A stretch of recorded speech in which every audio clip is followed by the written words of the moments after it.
ब्रजेश पाठक जी, मैं आपका बहुत शुक्रिया अदा करता हूं कि आज नव वर्ष के प्रथम दिन आपने हमारे दर्शकों के लिए समय निकाला। आपका बहुत शुक्रिया। आज हम बिल्कुल डिफरेंट विषय पे बात कर रहे हैं। आज कोई राजनीतिक बात नहीं होगी, आज समाज और देश की बात होगी। और मैं आपसे समझना चाहता हूं कि 2024 की क्या चुनौतियां आप महसूस करते हैं।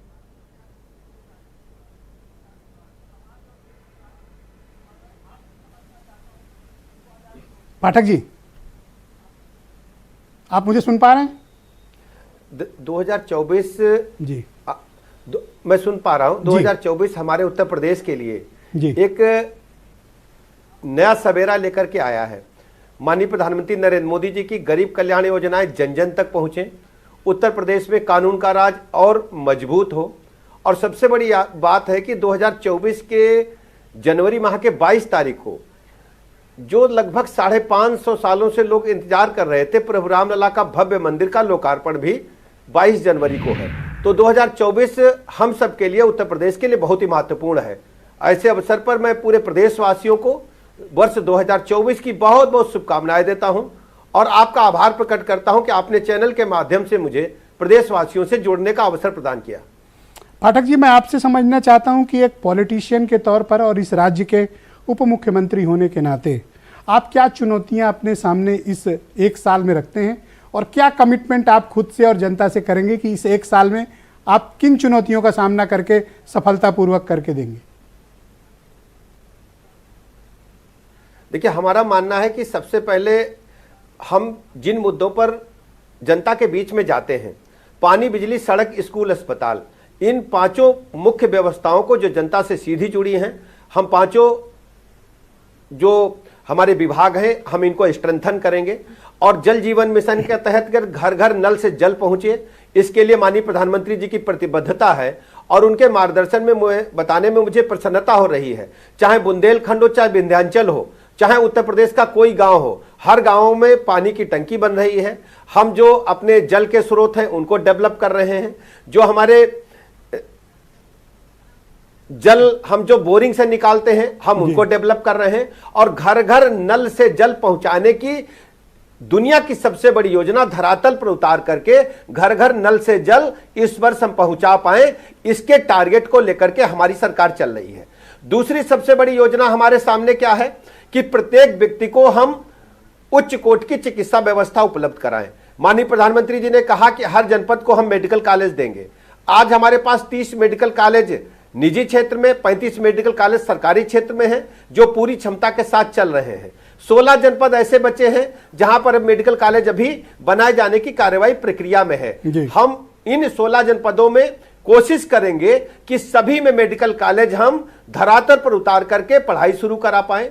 और जो हमारी अटल बिहारी वाजपेयी मेडिकल यूनिवर्सिटी है, इसको पूरी तरह से हम प्रदेश की जनता के लिए लोकार्पित करा पाए, इसका भवन बन करके तैयार हो जाए।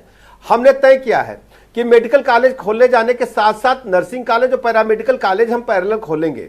माननीय प्रधानमंत्री जी ने भी पूरे देश में 157 नए नर्सिंग कॉलेज सरकारी क्षेत्र में खोले जाने की घोषणा की है। और उत्तर प्रदेश राज्य में हमने तय किया है कि सभी मेडिकल कॉलेजों के साथ हम समय समय प्रक्रियावार नर्सिंग कॉलेज और पैरामेडिकल कॉलेज खोलेंगे, जिससे हम गुणवत्ता परक लोगों को उच्च कोटि की चिकित्सा व्यवस्था दे पाए।